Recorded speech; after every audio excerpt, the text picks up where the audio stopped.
بعض وقت کہیں گے کہ یہ لے آئیں، آپ کہیں گے یار اگر ڈرپ سے میں بچ جاؤں تو پھر چلو ٹھیک ہے، پھر آپ انجیکشن لگا کے دیکھ لیں، اگر انجیکشن سے 2 گھنٹے میں افاقہ نہیں آئے تو پھر ڈرپ لگانی پڑے گی۔ تو اب آپ یہ 2 گھنٹے کا آپشن یوز کریں گے کہ میں پہلے صرف انجیکشن لگا کے چیک کر لوں کہ شاید ہو سکتا ہے انجیکشن سے ٹھیک ہو جاؤں، اگر نہیں ہوئے تو پھر 2 گھنٹے بعد آپ ڈرپ کا آپشن استعمال کر سکتے ہیں۔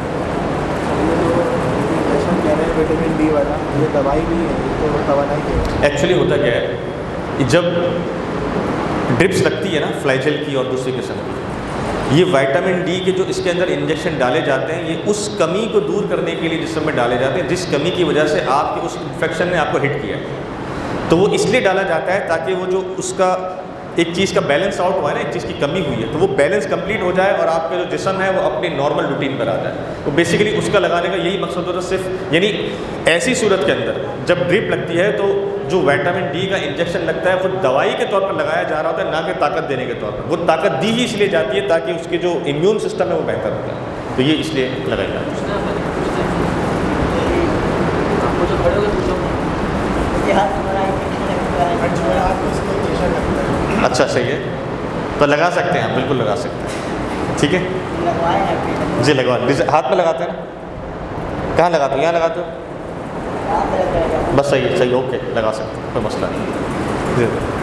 دیکھو کسی ایسے علاقے سے گزر رہے ہوتے ہیں جہاں پر ہمارا روزہ افطار ہو جاتا ہے لیکن ہمارے پاس چیز نہیں ہوتی جب روزہ افطار کرتے ہیں، اب جیسا نہیں ہوتا کہ ہمارا کچھ نہ ہو، تو اس صورت میں اگر لیٹ ہو جائے اس میں شرعی طور پر کوئی گناہ یا کوئی حرج والی بات نہیں ہے۔ اگر جان بوجھ کے کیا جا رہا ہو تو گناہ ہے، مجبوری کی صورت میں اگر لیٹ ہو رہا ہے، بھائی ایک شخص ہے کہ 6:40 پہ کھل رہا ہے آج کل روزہ، ایسے ہی 6:42 میں ایک شخص ہے 6:30 پہ وہ سو گیا، اس کو کوئی اٹھانے والا نہیں تھا، گھر پہ اکیلا تھا اور ایسا سویا کہ وہ بس سویا اور 8:30 7:30 بجے اٹھا۔ اب وہ کیا کرے گا، وہ تو سویا پڑا تھا، اس کی مجبوری تھی، تو وہ 7:30 بجے اٹھ کے روزہ افطار کر لے گا، اس کا روزہ ہو جائے گا، مجبوری تھی، ٹھیک ہے۔ اچھا ایک شخص ہے سامنے کھجور موجود ہے، پکوڑے موجود ہو، سموسے موجود ہو، بریانی بھی موجود ہو، وہ پھر بھی نہ کھائے، کہے میں نہیں میں لیٹ کھاؤں گا۔ ایک اتنا بڑا تو نہیں ہے، ایک چھوٹا طبقہ ہے نا جو 12 منٹ لیٹ کر کے کرتا ہے، اس کی مرضی ہے وہ کرتا ہے، وہ کرے، ہم تو الحمدللہ جیسے ہی اذان ہوتی تو روزہ افطار کر لیتے ہیں، ٹھیک ہے۔ تو اب جان بوجھ کے اگر لیٹ کرے گا تو گناہ ملے گا، ورنہ گناہ نہیں ملے گا۔ آج کل بہت زیادہ سوچا گیا ہے، بلکہ ہو رہا ہے، علماء دین فرماتے ہیں کہ پہلے آپ روزہ کھولیں، اس کے بعد پھر دعا کریں، جو مطلب روزے کی نیت ہوتی ہے، تو اس میں کیا عمل کرتے ہیں؟ دیکھیں یہ جو روزے کا کھولنے کا وقت ہے نا، افطار کا وقت، یہ مکمل جو ہے جس کو کہتے ہیں نا کہ برکتوں والا رحمتوں والا وقت ہے۔ بزرگوں نے فرمایا کہ جب آپ کا روزہ کا ٹائم ہو جائے نا، روزہ کھلنے کا ٹائم، چاہے اذان ہو یا نہ ہو، بعض جگہوں پہ ہو سکتا ہے اذان 5 منٹ لیٹ ہوتی ہو، 10 منٹ لیٹ ہوتی ہو، فار اینی ریزن آپ کے پاس اگر کوئی اوتھینٹک بک موجود ہے یا اپلیکیشن موجود ہے جس میں روزے کا ٹائم آ رہا ہے کہ اسی ٹائم پہ روزہ کھل رہا ہے، لوکیشن بھی صحیح لگی ہوئی ہے اس میں، تو اب جیسے دعوت اسلامی کی جو پریئر ٹائمز کی ایپ ہے وہ بڑی بہترین ایپ ہے، وہ لوکیشن کے حساب سے آپ کو ٹائم بتاتی ہے، تو اگر آپ نے اس میں لوکیشن بھی صحیح ڈالی اور آپ کو ٹائم آ رہا ہے کہ بھائی آپ کا روزہ کھلنے کا ٹائم ہو گیا ہے، تو علماء نے فرمایا بہتر یہ کہ جیسے ہی ٹائم ہو جائے آپ روزہ افطار کر لیں۔ دعا کا ٹائم وہ روزہ کھلنے کے 5 منٹ سے پہلے سے لے کر روزہ افطار کرنے کے اگلے 10 منٹ تک وہ رحمت و برکتوں کا وقت تو مسلسل رہے گا، تو آپ کی جس کو کہتے ہیں کہ دعائیں تو قبول ہوتی رہیں گی، لیکن روزہ جو فوراً کھولنے کا حکم ہے وہ اس لیے کہ حضور علیہ الصلوۃ والسلام کی حدیث مبارکہ ہے، حضور علیہ الصلوۃ والسلام نے ارشاد فرمایا کہ روزہ کھولنے میں جلدی کرو۔ اس حدیث کو جس کو کہتے ہیں اس حدیث پر عمل کرنے کی نیت سے علماء کرام فرماتے ہیں کہ آپ کا جب ٹائم ہو جائے آپ ایک کھجور کھا لیں، اس کے بعد آپ کو جو دعا کرنے کا۔ ویسے بزرگوں نے فرمایا کہ جب آپ روزہ کھولیں تو ہمارے یہاں تو جیسے ہی اذان شروع ہوتی ہے تو ہم اذان ہو رہی ہوتی ہے اور ہم کھا پی رہے ہوتے ہیں، جبکہ شرعی طریقہ بہتر طریقہ یہ ہے کہ جب آپ اذان شروع ہو آپ نے ایک کھجور کھائی، روزہ کھول لیا، بس اب آپ اذان کو سن رہے ہیں، اذان کا جواب دے رہے ہیں، جب اذان ختم ہو تو اس کے بعد آپ مزید کھانا پینا شروع کریں، تو یہ صحیح طریقہ ہے۔ تو بالکل یہی جب اذان ہو رہی ہے آپ خاموشی سے اذان سماعت کریں، اور اذان کے دوران اگر دل میں آپ دعائیں دہرا رہے ہیں تو دل میں دہرانے کی اجازت ہے، زبان سے نہیں دہرا سکتے لیکن دل میں آپ دہرا سکتے ہیں، تو آپ دل میں دعا کریں، کوئی حرج نہیں ہے۔ ان کا جو کوشچن ہے نا، حالت کا ترجمہ فرمایا ہے، افطر تو ماضی کا صیغہ ہے، جی جی، اور میں دعا کر رہا ہوں، جی جی، اللہم انی لک صمت یہ والی دعا بقیامت سے والے، متعلق، جی یہ والی دعا سے جی جی بالکل صحیح ہے۔ ویسے بیسیکلی یہ تو ایک دعا بھی ہے، اللہم انی لک صمت بقیامت والے کا توکلت و علیک افطرت، یہ افطار کرنے کے بعد کی دعا ہے ایکچولی کہ آپ پہلے یہ کھجور کھا لیں، اس کے بعد دعا پڑھیں. میرا بیسیکلی سوال یہ تھا کہ روزہ ہم نے پہلے کھولنا ہے اور اس کے بعد جو دعا ہوتی ہے وہ بعد میں کرنی ہے، کیونکہ اب علماء دین یہ فرماتے ہیں کہ آپ جیسے ہی ٹائم ہو جائے فوراً روزہ کھولیں، پھر اس کے بعد آپ جو بھی نیت ہوتی ہے روزے کی کریں. اب دیکھیں اختلافات کرتے ہیں دونوں صورتوں میں، میں اب آپ کو جینین بات، دونوں صورتوں میں کوئی حرج نہیں ہے. افطر تو ماضی کا صیغہ ہے، آپ پہلے بھی پڑھ لیں گے تو آپ کا کوئی گناہ نہیں ہو جائے گا، کوئی حرام کاری نہیں کر دی، اللہ معاف کرے. آپ پہلے پڑھ لیں اس کے بعد روزہ کھول لیں، پہلے روزہ کھول لیں اس کے بعد پڑھ لیں. اس دعا کو پڑھنے میں کتنے سیکنڈ لگیں گے؟ 4 سیکنڈ، 5 سیکنڈ، 6 سیکنڈ لگ جائیں گے، اس سے زیادہ کیا ہوگا؟ اب 6 سیکنڈ کے لیے میں آپ سے لڑائی کروں، آپ مجھ سے لڑائی کریں تو اس کا کوئی ریزن نہیں ہے. مطلب یہ کوئی ایک عجیب سی بے عقل والی بات ہے. پہلے دعا پڑھ لیں پھر روزہ کھول لیں، ایک دعائی تو پڑھنی ہے، پہلے روزہ کھول لیں پھر دعا پڑھ لیں. اب اس کے لیے علماء کرام آپس میں اگر ڈیبیٹ کر رہے ہیں تو وہ ان کی مرضی ہے. کچھ مساجد کے اندر رمضانوں میں خاص طور پہ جلدی اذان ہو جاتی ہے. جی دیکھیں، روزے کا تعلق اذان سے نہیں ہے، روزے کا تعلق ٹائم سے ہے. آپ نفلی روزہ جب رکھتے ہیں تو اذانیں بہت لیٹ ہوتی ہے کیونکہ فجر لیٹ ہوتی ہے، اس وقت تو ٹائم ختم ہو چکا ہوتا ہے لیکن اذان ہوئی نہیں ہوتی. مغرب کی بات کر رہا ہوں، مغرب میں بتا رہا ہوں آپ کو، وہی اذان کا تعلق وقت کا، جو روزے کا تعلق ہے وقت سے، چاہے وہ سحری ہو چاہے افطار ہو. اب وقت ہو گیا تو آپ وقت ہونے کے بعد روزہ کھولیں گے. وقت نہیں ہوا چاہے 10 منٹ پہلے اذان ہو جائے آپ روزہ نہیں کھول سکتے. یہ مسئلہ شرعی کہ آپ اپنے وقت پہ پابند ہیں. قرآن مجید میں اللہ تعالیٰ نے جو حکم فرمایا نا کہ کتب علیکم الصیام کما کتب علی الذین من قبلکم لعلکم تتقون ایاما معدودات فمن کان منکم مریضا او علی سفر.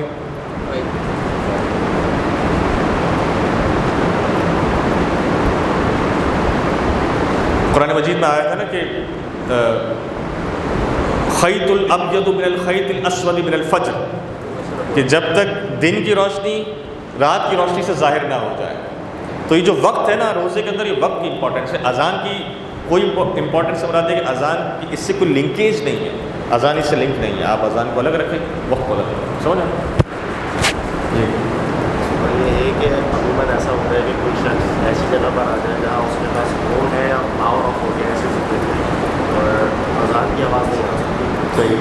اس صورت میں دیکھیں اس صورت میں ایک جو اس کا جو اس کو کہتے ہیں پوائنٹ علماء کرام نے بتایا کہ جب مغرب کا وقت ہو جاتا ہے تو مغرب کا وقت گزرنے کے بعد آسمان پر ایک خاص قسم کا ستارہ چمکتا ہے جو کہ عصر کے وقت میں چمک ہی نہیں سکتا. وہ اس کو کہتے ہیں کہ جیولوجیکلی پاسبل نہیں ہے، وہ مغرب کے بعد ہی چمکتا ہے اور وہ سب سے پہلے چمکتا ہے، وہ چھپتا ہے، اس کے بعد سارے تارے چمکتے ہیں. اگر وہ تارہ آپ دیکھ سکتے ہیں تو وہ تارہ دیکھ لیں اور پھر روزہ افطار کر لیں. سورج آپ دیکھ سکتے ہیں اس وقت. دیکھیے سورج دیکھنے میں تو ہو سکتا ہے کہ بڑی بلڈنگ سامنے آ جائے، آپ بلڈنگ کے نیچے سورج آ یاد کرو. سمندر میں رہتے اگر ساحل سمندر پر آپ روزہ افطار کرنے گئے، پہلے تو سبحان اللہ بولے، سبحان اللہ، ساحل سمندر پر روزہ افطار ہو گیا. خیر بہرحال اگر ساحل سمندر پہ آپ دیکھ رہے ہیں پھر بھی آپ ٹائم کو فالو کریں گے. فار اینی ریزن ہو سکتا ہے کہ کوئی دور ایک ایسا جزیرہ بنا ہو کہ جو 1 منٹ پہلے آپ کو سورج ڈوبتا ہوا دکھا دے جبکہ وقت 1 منٹ بعد ہونا ہو. تو یہ جو ٹائمنگ بنائی ہے نا، یہ علماء کرام نے یہ پورا جس کو کہتے ہیں کہ جغرافیائی چارٹ نکال کر بنائی ہے. ایسے نہیں بنائی کہ بھائی کیا سینیریوز ہو سکتے ہیں کیا نہیں ہو سکتے. کیا آپ یہ بات جانتے ہیں کہ آپ اگر اس وقت کراچی میں ہیں تو 6:42 پہ روزہ افطار ہو رہا ہے. آپ جیسے ہی بحریہ ٹاؤن آگے کراس کریں گے نا تو یہ 7:41 ہو جائے گا. آپ حیدرآباد پہنچیں گے یہ 7:39 ہو چکا ہوگا. تو یہ جو ٹائمنگ کے جو معاملات ہیں اس کو علماء کرام نے بڑی تحقیق کر کے بنایا ہے، ایسا نہیں بنایا. اور جو ٹائم ہے نا وہ ہر علاقے کے حساب سے ٹائمنگ، پورے پاکستان کی اسٹینڈرڈ تھوڑی ہے، ہر علاقے کے حساب سے ٹائمنگ ہے. جس علاقے میں جو ٹائم ہے وہ اسی علاقے والے اس ٹائمنگ کو فالو کریں. سوری بیمار، اچھا سوال. اور یہ قرآن مجید کا ڈائریکٹ نص ہے اس میں کہ مسافر اور بیمار کے لیے روزہ چھوڑنے کی اجازت ہے. اچھا مسافر تو مسافر ہے، وہ تو سمجھ آئی جاتی ہے کہ مسافر کون ہے. سوال یہ بتا ہے کہ بیمار کون ہے. ٹھیک ہے، ہم بھی تو مجھے نزلہ ہے، میں بولوں میں بیمار ہوں میں روزہ چھوڑ دوں، ایسا ہو سکتا ہے؟ ایسا نہیں ہو سکتا. وہ بیماری جس کے لیے وہ طبیب جو شرعی مسائل کو جانتا ہو، شرعی احکامات کی پابندی بھی کرتا ہو، وہ طبیب اگر آپ سے یہ کہہ دے کہ اس کنڈیشن میں آپ کے لیے روزہ رکھنا مضر صحت ہے، آپ کی صحت کو نقصان دے سکتا ہے، آپ کے لیے شاید جان لیوا بھی ثابت ہو، تو پھر اس ڈاکٹر کے کال پر، اس طبیب کے کال پر آپ روزے کو چھوڑ سکتے ہیں، ورنہ آپ روزہ نہیں چھوڑ سکتے. ہمارے جو پرانے بزرگ ہیں ماشاءاللہ اکثر دیکھا گیا ہے کہ وہ تو لڑتے ہیں کہ نہیں میں ان کا آپریشن ہوتا ہے وہ بھی کہتے ہیں نہیں میں روزہ نہیں چھوڑوں گا. ماشاءاللہ ان کی عادت اتنی پختہ ہے.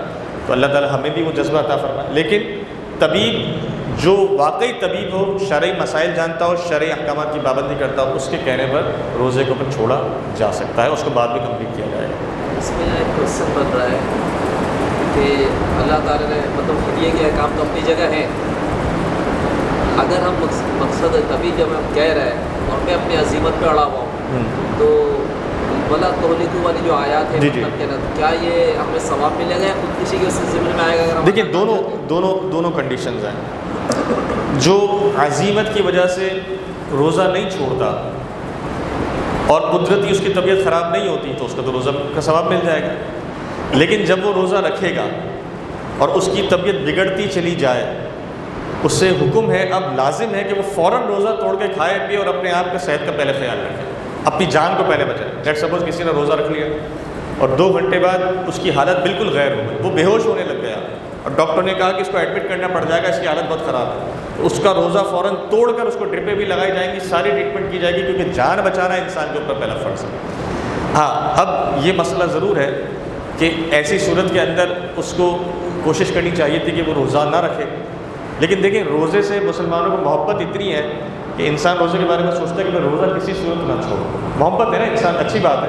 اللہ ہمیں تمام احکامات سے اسی طرح محبت عطا فرمائے, نماز سے بھی ایسی محبت عطا فرمائے کہ ہم نماز بھی نہ چھوڑیں.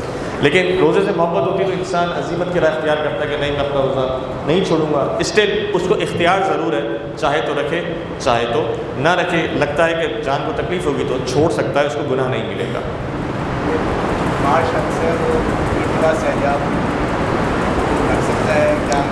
عید کے بعد جو بیمار شخص صحت یاب ہو گیا, جتنے روزے ہوتے ہیں چھوڑے اتنا وہ کاؤنٹ کمپلیٹ کرے گا, 30 کمپلیٹ کرے گا یا 29 کمپلیٹ کرے گا. اس سال جتنے روزے اس نے چھوڑے ہیں 29 کے حساب سے یا 30 کے حساب سے وہ کاؤنٹ اپنا کمپلیٹ کرے گا. سر جیسے ہم نے روزہ رکھ لیا, روزہ ہم نے رکھ لیا لیکن ہم نے اس کی نیت نہیں کی, بھول گئے, اس سے ایسا ہوتا ہے, اس صورت میں کیا ہوگا؟ نیت آپ کو میں نے نماز میں بتایا تھا دل کے ارادے کا نام ہے. آپ روزانہ صبح 5 بجے 4:45 بجے اٹھیں گے, کیوں اٹھیں گے؟ تو اس کا مطلب نیت نہیں تھی کیا؟ منہ سے لفظ ایسے وبصوم غد نویت من شہر رمضان, یہ 2 حدیث سے ثابت بھی نہیں ہے, صرف ایک نیت ہے, حدیث سے بھی ثابت نہیں ہے, یہ صرف ایک عربی جملہ ہے. یہ عربی جملہ ہے, صرف نیت کے لیے کہا جاتا ہے. وبصوم غد نویت من شہر رمضان, یہ نویت صوما من شہر رمضان غدا, اس کو مختلف طریقے سے پڑھا جا سکتا ہے. یہ نیت ہے, اس کو منہ سے نہیں بھی ادا کریں گے کوئی فرق نہیں پڑتا, کوئی حرج نہیں. آپ سحری میں اٹھے ہی روزہ رکھنے کے لیے, آپ روزہ رکھیں گے بغیر کھائے پیے, دعا بھی نہیں پڑی, وقت ختم ہونے سے پہلے کھانا پینا چھوڑ دیا تھا, آپ کا روزہ شروع ہو چکا ہے. رمضان کے روزے میں یہ مسئلہ یاد رکھیں. رمضان کے روزے میں روزانہ رات کو جب انسان سوتا ہے تراویح پڑھ کے, تو رمضان کے مہینے میں کیا اس کی صبح روزہ نہ رکھنے کی نیت ہوتی ہے, روزہ رکھنے کی نیت ہوتی ہے؟ رکھنے کی نیت ہوتی ہے کہ سحری, انڈرسٹوڈ سی بات ہے کہ جب رات میں بندہ تراویح پڑھ کے سوئے گا تو صبح سحری میں اٹھنا ہے. اب فار اینی ریزن سحری میں آنکھ ہی نہیں کھلی, فجر کا وقت ختم ہونے سے 10 منٹ پہلے کھلی, سحری گئی. اب بندہ اٹھے تو کیا یہ سوچے گا کہ میں واپس روزے کی نیت کروں کیونکہ میں نے تو سحری نہیں کی؟ تو رمضان کے روزے کے لیے سحری کی روزے کی نیت کرنا ضروری نہیں ہے. رمضان کا روزہ آٹومیٹکلی شروع ہو جاتا ہے. اگر آپ زوال یعنی دوپہر 12 بجے سے پہلے, جو زوال کا وقت چل رہا ہے ابھی 12:15 بجے چل رہا ہے میرے خیال میں, اگر آپ زوال کے وقت سے پہلے اٹھے اور آپ اٹھے اور آپ نے بولا یہ رمضان کا روزہ ہے رکھنا تو ہے, تو زوال سے پہلے بھی آپ سوچ لیں گے کہ آپ کا روزہ رکھنا ہے, آپ کا روزہ ہو جائے گا. رمضان کے روزے کی بات بتا رہا ہوں کیونکہ رمضان کے روزے میں نیت اس لیے ضروری نہیں کہ رمضان کا روزہ بڑا انڈرسٹوڈ ہے. رمضان کے علاوہ جو روزے نفلی روزے, اس کے لیے آپ کو فجر کا وقت شروع ہونے سے پہلے سحری میں یعنی 1 لمحے کے لیے بھی اٹھ کر نیت کرنا ضروری ہے. اگر آپ اٹھے نیند سے, آپ نے نیت کی میں آج کا محرم کا روزہ ہے, 9ویں کا سحری کا وقت نکل گیا ہے, 2 منٹ رہ گئے, آپ اٹھے, آپ نے نیت کی یا اللہ میں آج کے دن کے روزے کی نیت کرتا ہوں, اور آپ واپس سو گئے, آپ کا روزہ شروع ہو گیا. کیونکہ نفلی روزے کے لیے سحری کے وقت میں 1 مرتبہ نیت کرنا یہ ضروری ہوتا ہے. رمضان کے روزے میں نیت ضروری نہیں, شرط کچھ بھی نہیں ہے, سحری شرط نہیں ہے. یہاں ایک سوال ہے جس کو ذرا کلیئر کرتے ہیں. بعض کہتے ہیں کہ بھئی جیسے محرم کے روزے آتے ہیں, کوئی ایسا آتے ہیں رمضان کی تو ہم سحری نہیں کرتے اور رکھ لیتے روزہ کہ رکھنا ہے، تو اس نفلی روزے کے لیے ہم، لیکن طاقت ہے جسم میں رکھ سکتا ہوں، مجھے پہلے میں کانفیڈینس ہے، کیا میں بغیر سحری کے اس کو رکھ لوں؟ دیکھیں سحری جو ہے نا، سحری یہ کھانے پینے کا نام ہے۔ حضور علیہ السلام نے احادیث میں کہ سحری کرو، حضور نے یہ نہیں فرمایا کہ سحری نہیں کرو گے تو روزہ نہیں ہوگا، حضور نے فرمایا سحری کرو، اس سے تمہارے جسم کو طاقت ملے گی۔ اور سحری بیسیکلی کھانے پینے کا نام ہے، دیٹس اٹ، اس کے علاوہ کچھ بھی نہیں ہے۔ تو آپ جس طرح نارمل کھاتے پیتے ہیں اسی طرح آپ تھوڑا جلدی اٹھ کر سحری کر لیتے ہیں۔ بھائی گاؤں گوٹھوں میں کیا ہوتا ہے، فجر کے فوراً بعد ناشتہ ہو جاتا ہے نا، ایسے ہی نا صبح 7 بجے۔ اب کیا فرق پڑ رہا ہے کہ آپ 7 بجے کی جگہ 5 بجے اٹھ کر ناشتہ کر رہے ہیں، بس دیٹس اٹ، اس میں کیا فرق ہے اس میں اور اس میں؟ اگر آپ صبح کا ناشتہ نہ کریں تو آپ یہ کہیں گے کہ میں صبح کا ناشتہ نہیں کیا تو میں دوپہر کا کھانا بھی نہیں کھاؤں گا، یا میری نماز نہیں ہوگی ظہر کی کیونکہ میں نے صبح کا ناشتہ نہیں کیا۔ اس کا اس سے رمضان کے روزے کا، نفلی روزے کا سحری سے کوئی تعلق، افطار سے بھی کوئی تعلق نہیں۔ ہاں افطار سے اتنا تعلق ضرور ہے کہ ایک مرتبہ کھجور کھا کر یا کوئی بھی ایسی چیز انڈک کر کے یہ نیت کر کے میں روزہ افطار کر رہا ہوں۔ جیسے مثال کے طور پر کسی شخص کے پاس کھجور نہیں ہے، کھانے کے لیے کچھ بھی نہیں ہے اور افطار کا وقت ہو گیا، اس کے پاس انجیکشن ہے، وہ روزہ کھولنے کی نیت سے انجیکشن لگا لے، اس کا روزہ افطار ہو جائے گا، کیونکہ اب کھانے کے لیے کچھ بھی نہیں ہے۔ ایک شخص ہے جو قید کے اندر ہے جیل میں، اور ایسی جیل میں جہاں پر سحری اور افطاری کا کوئی کانسیپٹ نہیں ہے، اس کو کھانا اس کے معلوم میں نہیں ملے گا، لیکن اس کا روزہ ہے، اس کو روزہ افطار کرنا ہے، تو وہ کسی اور ایسی چیز سے، جیسے انجیکشن ہے اس کے پاس، ٹھیک ہے، اس سے اگر روزہ کھولنا چاہے نیت کر کے انجیکشن لگائے گا تو اس سے بھی روزہ کھل جائے گا۔ ایون کہ بعض علماء نے فرمایا کہ اگر کوئی ایسی چیز کہ جو مضر صحت نہیں ہے لیکن وہ کھانے پینے کی نہیں ہے لیکن مضر صحت بھی نہیں ہے، اس کو بھی اگر اپنے جسم میں داخل کر لے گا تو اس کا روزہ افطار ہو جائے گا۔ جیسے کسی کے پاس کوئی درخت کا پتا ہے اور وہ ایسا پتا ہے کہ جو جسم کو نقصان نہیں دیتا، اس کو کنفرم ہے یہ بات، کھانے کا نہیں ہے لیکن وہ جسم کو نقصان نہیں دیتا، وہ ہلکا سا صرف تھوڑا سا اتنا چکھ لے کہ اس کا روزہ افطار ہو جائے، اس سے بھی اس کا روزہ کھل جائے، لیکن مضر صحت نہ ہو بس۔ جیسے آپ نے بولا دوسری جو بتایا کہ ٹوٹ جاتا ہے، اس میں انٹر کورس کا آپ نے ذکر کیا، اگر تو یہ انٹر کورس کو اس میں کیا ایک ہی ہوتے ہیں کہ قضا ہے؟ 60 روزے، 61 روزے، 60 بھی نہیں، 61 روزے، ایک وہ جو چھوڑا 60 وہ جو کفارے میں ادا کرے۔ لیکن اگر ایک 60 روزے انسان نہیں رکھ سکتا، پہلا آپشن 60 روزوں کا ہی ہے، لیکن بامر مجبوری انسان 60 روزے نہیں رکھ پاتا تو پھر اسے 60 مسکینوں کو کھانا کھلانا ہے اور ایک روزہ رکھنا ہے، ایک روزہ تو رکھنا ہی رکھنا ہے لیکن 60 مسکینوں کو۔ اچھا یہ جو آپ نے مسئلہ پوچھا انٹرکورس والا، اس کے علاوہ کھانے پینے کی صورت میں بھی یہی مسئلہ ہے۔ انسان اگر وضو کرتا ہے، اسے معلوم ہے کہ اس کا روزہ ہے، آپ کو معلوم ہے کہ روزے کے اندر غرارے کرنا جائز نہیں ہے، روزے کے اندر غرارے کرنا جائز نہیں ہے، آپ کو معلوم ہے آپ نے روزہ رکھا ہوا ہے، آپ نے پھر بھی غرارے کیے، غرارے کی وجہ سے اگر ایک قطرہ آپ کے حلق سے نیچے پیٹ میں چلا گیا، آپ کا روزہ گیا۔ اب اس میں اختلاف ہے، بعض فرماتے ہیں کہ قضا کرنی ہے، بعض فرماتے ہیں نہیں پورے 60 روزے رکھے گا۔ کیوں؟ کیونکہ جب معلوم ہے کہ روزہ ہے تو غرارے کرنے کی ہوشیاری کرنے کا کہا کس سے تھا بھائی؟ یہ سمجھانے کے لیے عرض کر رہا ہوں۔ تعداد روزے ہمارے مس ہو گئے اور نہیں پتا تعداد کتنے ہیں، اس کو روزے رکھنے کا جو طریقہ کار ہوگا اس سے کتنا کوشش کریں کہ 30 کمپلیٹ کر لیں، 30 اگر جیسے سعودیہ میں پاکستان کی کاؤنٹنگ آپ کی ایسی مس ہوئی کہ آپ کو معلوم ہی نہیں ہے کہ کیا ہے، تو کوشش کریں کہ اپنے روزوں کی 30 کی کاؤنٹنگ کمپلیٹ کریں۔ جیسے یہ مسئلہ جو آپ نے پوچھا ہے وہ قضا کا پوچھا ہے کہ نماز میں روزے جو ہے وہ قضا ہو گئے، اپنا رمضان میں روزے قضا ہو گئے، تو دیکھیں کوشش کریں کہ اس کو کہتے ہیں کہ آپ جب بھی روزہ رکھیں تو بزرگوں نے فرمایا جو آپ نفلی روزے رکھتے ہیں، محرم کے، ربیع الاول کے، رجب کے، شعبان کے، علماء نے فرمایا اگر آپ کے اوپر قضا روزے ہیں تو آپ انہی دنوں میں روزہ ضرور رکھیں، لیکن نفلی روزے سے پہلے قضا کی نیت کر لیں کہ میں قضا روزہ رکھتا ہوں اور 7 نفلی روزے کی بھی نیت کرتا ہوں۔ اللہ تعالیٰ چاہے نفلی روزہ قبول فرمائے، چاہے تو نہ فرمائے، لیکن قضا روزے ادا کرنا لازم ہے۔ محرم کے روزے لازم نہیں ہیں، ربیع الاول کا روزہ لازم نہیں ہے، رجب کا، شب برات کا روزہ لازم نہیں ہے، لیکن قضا روزہ ادا کرنا ضروری ہے، تو آپ ان میں اپنے اس کو کہتے ہیں کہ قضا کے معاملات کو پورا کریں۔ پھر اگر آپ کی کاؤنٹنگ کمپلیٹ نہیں ہے تو آپ ایک اندازے کے مطابق اپنی زندگی کے عمر نکالیں اور ہر رمضان کے حساب سے 2 روزے 3 روزے جو آپ کو لگتا ہے کہ میں نے چھوڑ دیے ہوں گے، اس کا ایک ایوریج نکال لیں اور اپنے اوپر ایک فگر لازم کر لیں کہ میں نے 100 روزے کمپلیٹ کرنے یا میں نے 50 روزے کمپلیٹ کرنے، اور اس کو ٹارگٹ بنا لیں کہ اگلے 2 سالوں میں 3 سالوں میں نے یہ 50 کا کاؤنٹ پورا کرنا ہے۔ اور جو روزے ان 3 سالوں میں رمضان کے آئیں گے اس میں ایک بھی قضا نہیں کرنا، ورنہ کاؤنٹنگ بڑھتی چلی جائے گی. تو ایک اندازے کے مطابق، ایک محتاط اندازے میں ایک کاؤنٹنگ آپ فکس کر لیں، اس کو اپنے اوپر لازم کر لیں، تو اس طرح آپ کے جو قضا کے کاؤنٹنگ کے معاملات ہیں وہ ادا ہو جائیں گے. 20 کلو کھانا کس طرح کھلایا ہے؟ ایک صدقہ فطر ایک مسکین کے کھانے کی رقم ہے. تو آج کل کے دور میں 300 روپے ہے نا، 300 ملٹیپلائی 60، یہ ہو گئے 6 3 18، 18,000 روپے ہو گئے میرے خیال میں. 18,000 روپے ایک روزے کا کفارہ ہے. ایک ساتھ کسی غریب کو دے دیں، ایک ساتھ کسی غریب کو، ایک غریب کو دے دیں تو بھی ادا ہو جائے گا. 60 مسکینوں کو ڈھونڈ کر 300 روپے سب کو الگ الگ دیں تو بھی کفارہ ادا ہو جائے گا. اگر اللہ نہ کرے طاقت نہیں رکھتے اور مثال کے طور پر 18,000 کے صرف جیب میں 5,000 روپے ہیں، نہیں رکھ سکتے، مجبوری ہے، تو پھر آپ اس 5,000 کو واپس ہیلا کر کے استعمال کر سکتے ہیں. اس ہیلے کی علماء کرام نے اجازت دی بامر مجبوری. حضور علیہ السلام کی حدیث ہے، حضور کے پاس ایک صحابی حاضر ہوئے، عرض کی کہ یا رسول اللہ میرا روزے کا یہ معاملہ ہو گیا ہے. حضور نے فرمایا صدقہ ادا کرو.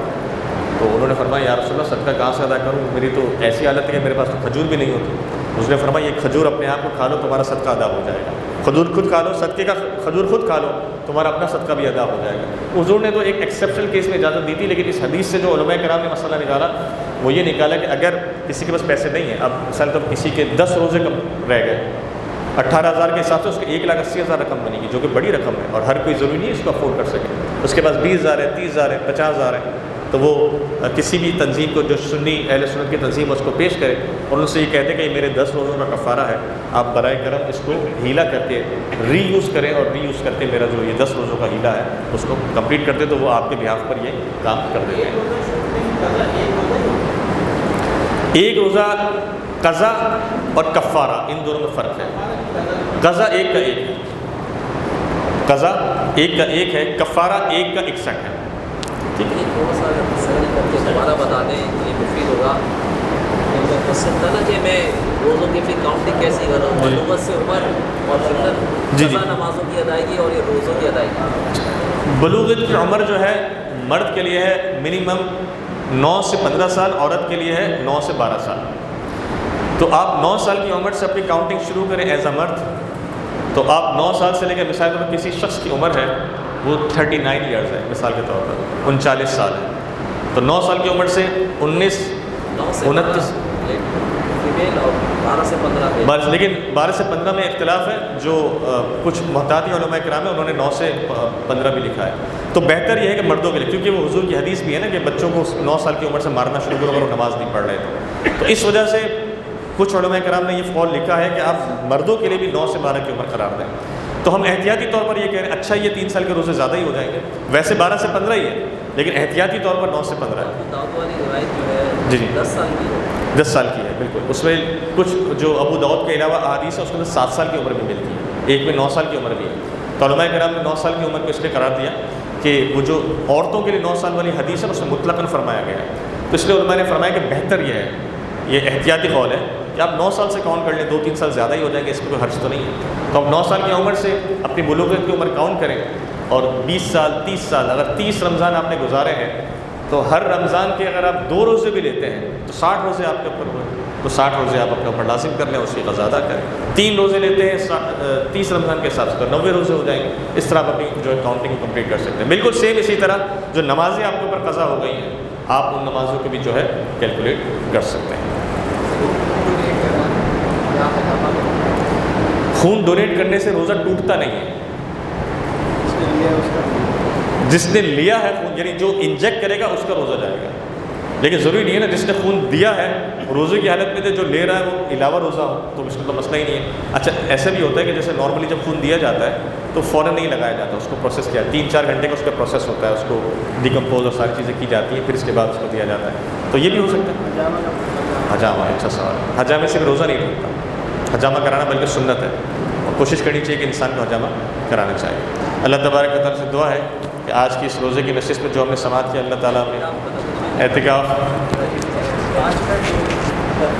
اعتکاف کی فضیلت تو آپ مفتی صاحب سے خود ہی سماعت کر لیجئے گا. اعتکاف کی فضیلت آپ مفتی صاحب سے سن لیجئے گا. اعتکاف کے صرف مسائل میں یہ بات یاد رکھیں کہ اگر اللہ نہ کرے فار اینی ریزن آپ کا اعتکاف ٹوٹ جاتا ہے اب اس ٹوٹنے کی کیا کیا شرائط ہیں؟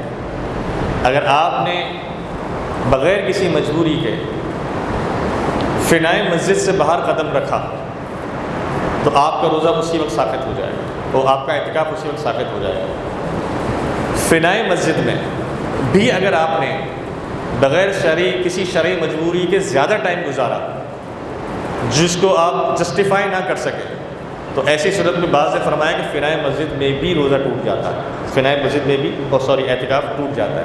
لیکن بہرحال فنائے مسجد میں اختلاف ہے، تو اس لیے میں آپ کو اس میں زیادہ انوالو نہیں کروں گا۔ کوشش کریں کہ اپنا زیادہ وقت جو ہے وہ اصلی مسجد میں گزاریں، اور اصل مسجد کے پھر آتا ہے پھر فنائے مسجد، اور فنائے مسجد کے پھر آتا ہے پھر غیر مسجد۔ جیسے یہ ہو سکتا ہے کہ جو باہر والا صحن ہے، ہو سکتا ہے، مجھے نہیں معلوم مسجد بناتے وقت اس کی نیت کی گئی تھی نہیں کی گئی تھی، لیکن ہو سکتا ہے یہ باہر والا جو صحن ہے وہ فنائے مسجد کا حصہ۔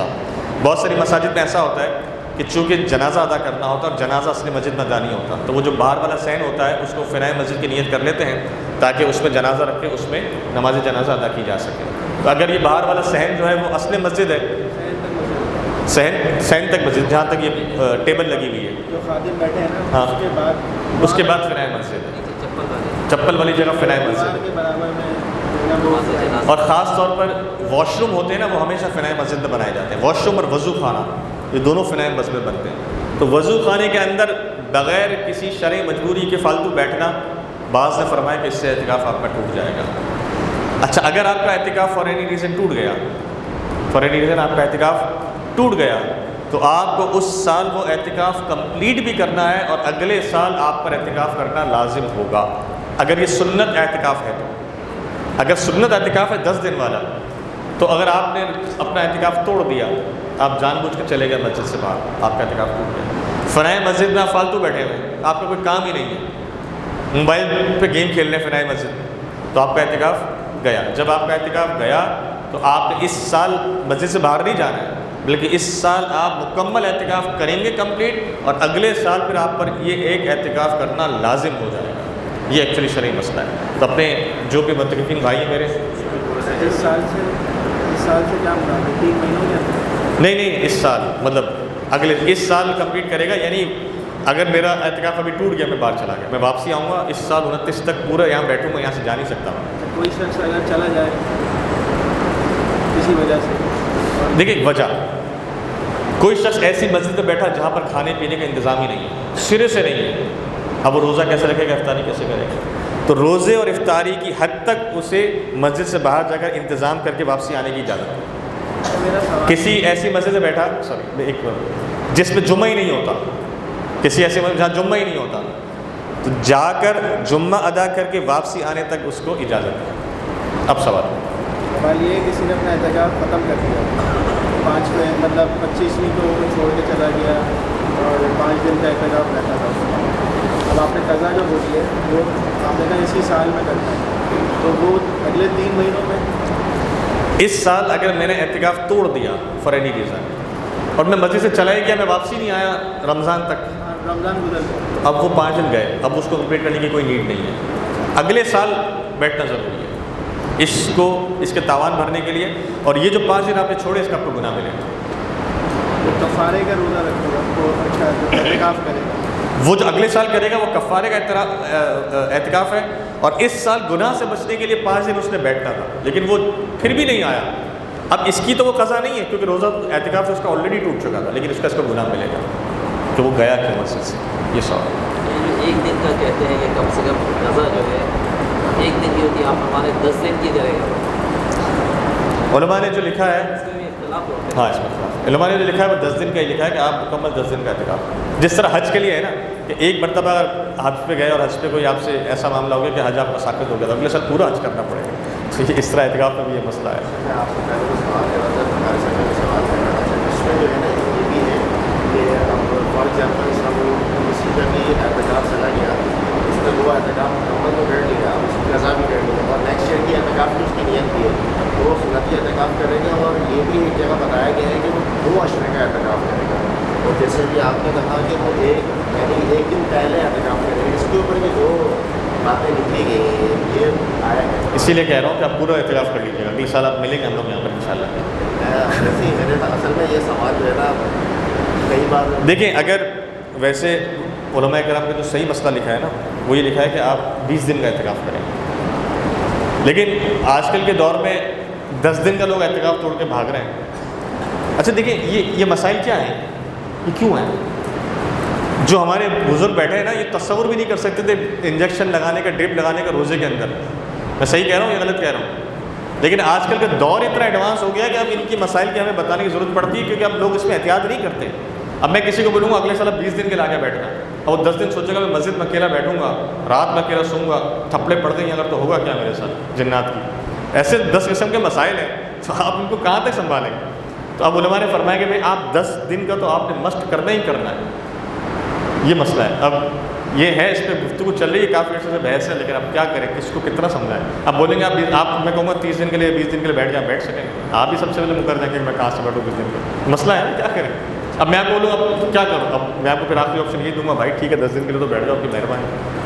اچھا میں نے ایک جگہ پڑھا تھا کہ رمضان سے پہلے کمپلیٹ کرنا ہے قضا جو ہے.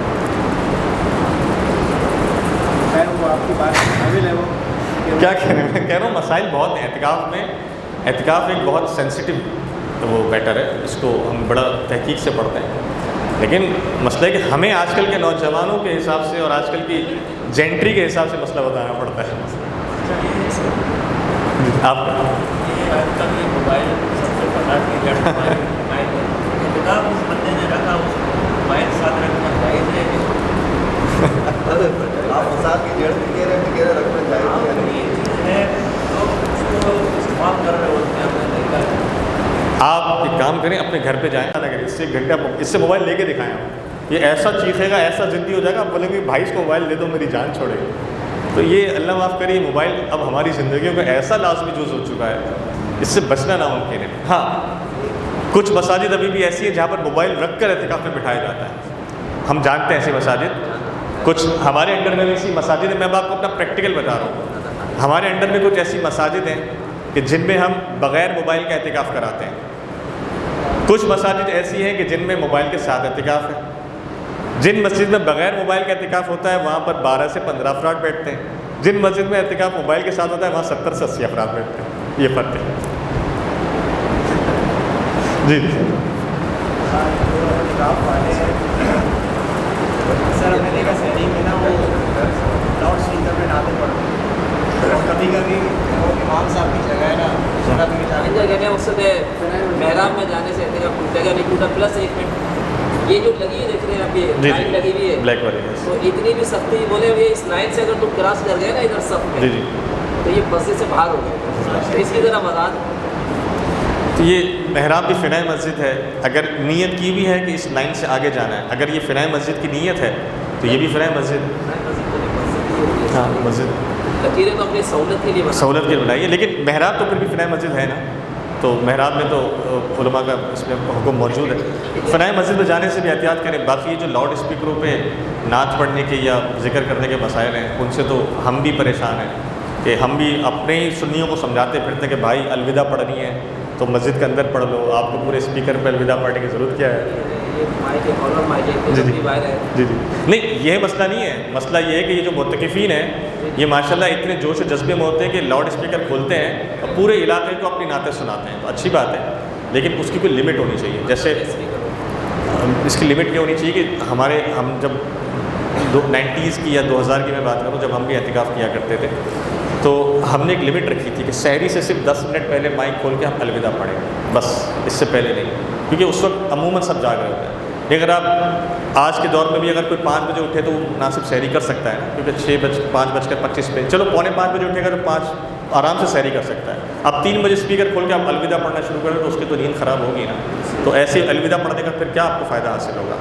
اور خاص طور پر رات کو 1-1 بجے 2-2 بجے نعت خوانیاں بڑی بڑی آوازوں میں ہوتی ہیں, تو لاؤڈ اسپیکر آپ بند کرتے ہیں مسجد کے اندر, آپ کو جو کرنا ہے کریں, اللہ کا گھر ہے. جی آخری مسئلہ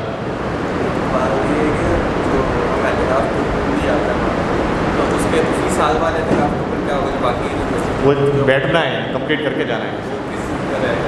سیم نہیں کوئی بات, آپ دوستوں کسی کو بتائیں گے نہیں کہ میرا اعتکاف ٹوٹ گیا. آپ بالکل سنت اعتکاف کی طرح ہی سب کے ساتھ زندگی گزاریں. ایسا نہ ہو سب کو اعلان کر رہے ہیں میرا اعتکاف تو گیا ہوا ہے, میں تو ایسے ہی بیٹھا ہوں ٹائم پاس کر رہا ہوں, ایسا نہیں ہوگا. آپ کو وہ کمپلیٹ کرنا.